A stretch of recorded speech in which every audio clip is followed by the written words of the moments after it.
Good morning, Switch fans.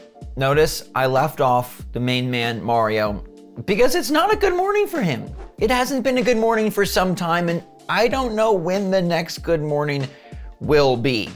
So what's going on, everybody? It's Zach from SwitchForce. This one's a bit weird, but make sure to hit that like button if you enjoy this show and like the Nintendo stuff we talk about here.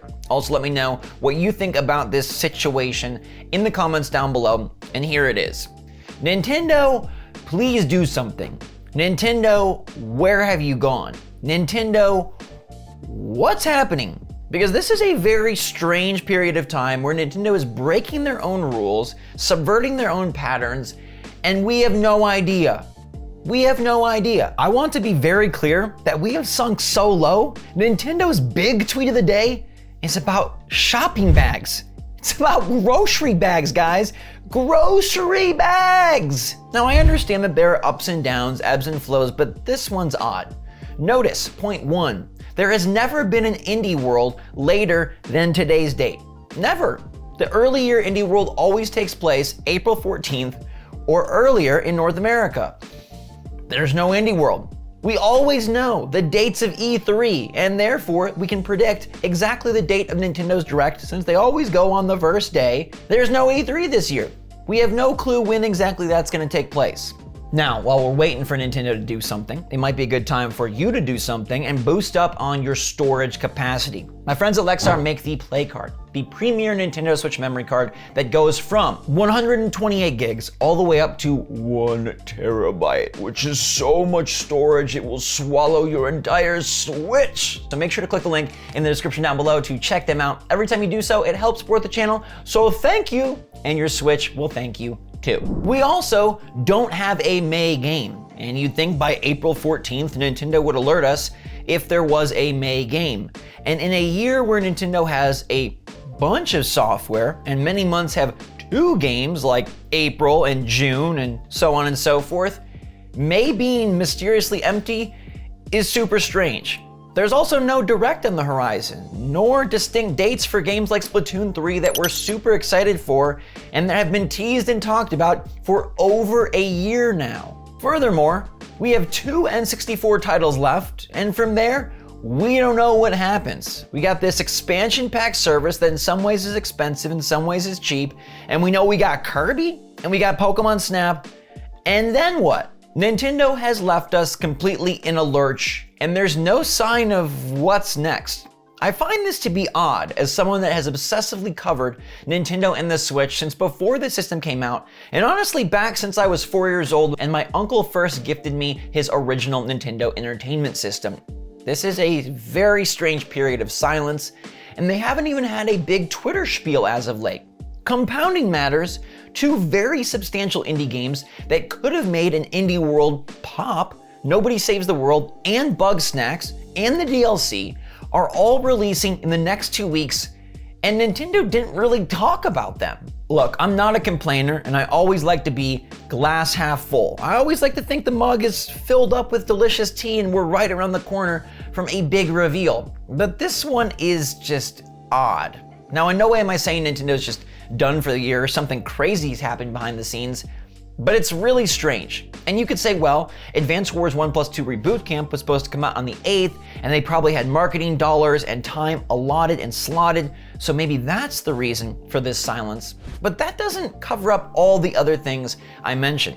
Where is the indie world? Where is the May game? If there was going to be a May game, why haven't we heard about it? You know, they announced Splatoon 3, and they've barely shown anything. They announced Pokemon Scarlet and Violet. We don't know when we'll see more of that. Obviously, Nintendo has a plan, and obviously, it's their prerogative to show it off when they feel it's right to show it off.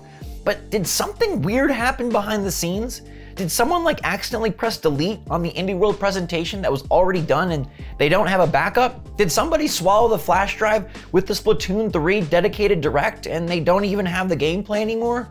What is going on? Because there's nothing.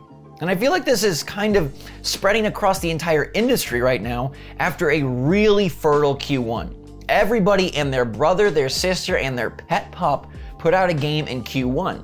It was madness for Nintendo, launching Pokemon Legends in January. It was madness for Sony, launching Horizon Forbidden West, and there was Elden Ring, and there's been so many cool, big, great games.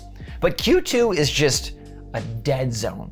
It is a wasteland, and we're waiting.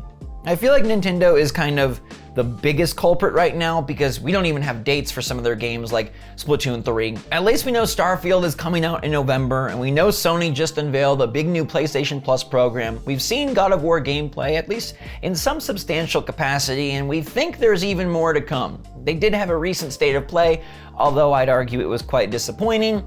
Nintendo, though, they have not really shown their face since the February 27th Direct 2 months ago. Now that's not a ton of time, but in a year where not much was settled, what next? I could see the pandemic having a big role here, and they don't want to commit to set dates until they're sure they can hit them. That's why they just said let's bunt Breath of the Wild 2 out to 2023 and not even worry about it. Not even try and make a date and then we probably can't hit it. I respect that. As much as it sucks, I respect that. But at this point, we've got Mario Strikers Battle League, we've got Fire Emblem 3 Hopes, and I wonder why one of those games didn't make May. Well, the reason it didn't make May is because you'd imagine there's a May game, but they haven't told us what it is. Even the rumor wheels have dried up. The rats don't have any more cheese to chew on. I'd say even the Switch Pro rumors at this point are pretty silent. It was around this time last year where things really started to ramp up and we were like, oh my goodness gracious, Nintendo going next level. And then they didn't. Granted, we do have next level games bringing us Mario Strikers Battle League, which I am particularly excited for, but beyond that, what? Xenoblade Chronicles 3 is supposedly in September. What? Look ahead. And what are you looking at? There's not much established. There's not much set. So either one of two things is gonna happen. Either Nintendo is taking a very strange new strategy and they are riding on the coattails and coasting on the money piles of success that they have built with games like Animal Crossing New Horizons that they basically dumped off, and with games like Breath of the Wild 1 that they know they can just kind of coast on, and with Mario Kart 8 DLC, which is great, but it's gonna be stretched and spread and we don't even know when the next one is coming. So it's either that or we're about to get boom. Explosions left and right with an indie world, with a Direct, with Pokemon, with Splatoon, because they gotta say something soon. I continue to hear that Splatoon 3 internally is targeting a July release date. July is coming up quick. July is less than 3 months away, and Splatoon 3 is a big enough property, franchise, and IP that I think you need more than 3 weeks to say, it's coming and here's why you should buy it. Remember when we had that dearth of Directs? When we went over a year and it was what, Nintendo? And it was because of the pandemic and they skipped out on their summer showcase and we just waited. And it felt like forever, and then it finally hit and it was like birthday party for everybody, for you, Sally, for Jerry, for Peppa Pig too. It felt like a fantastic return to form. And this past year, Nintendo really kind of kept their routine, they kept their schedule, and that's why I expected an indie world by now, but they're breaking form again. So is something bad going on behind the scenes? Is something big brewing? What is the reason for this strange radio silence? Companies are obviously allowed to take their time, and they can delay and shift and move things around. That's totally fine. I'm not complaining about we don't have an immediate release, but I think communication is key, and I felt like Nintendo was getting stronger at that. I felt like that was one of the best parts about 2022 thus far, was that they were communicating really regularly and ahead of schedule. We knew when Majora's Mask was coming out. We knew when Paper Mario was going to hit. And now we're just kind of unsure. And I feel very uncertain of what Nintendo's next move will be. I'm very interested to see if they end up putting forth an indie world, but the fact that Bugsnax and Nobody Saves the World were completely unincluded makes me curious if that showcase is actually gonna happen. Do they not have enough indie partnerships to reveal a 15 to 20 minute presentation? Are they waiting on some surprise drop to polish the last few bugs? What's going on? Now maybe in a week's time this all washes over and they announce something, or there's a Direct, or there's a dedicated showcase. We shall see. But right now it feels very strange, it feels very odd, and it honestly makes me kind of sad, because I look forward to and love my Nintendo updates, and I don't know where they've gone. So let me know in the comments down below how you feel about this. Do you think there's some problem causing issues behind the scenes?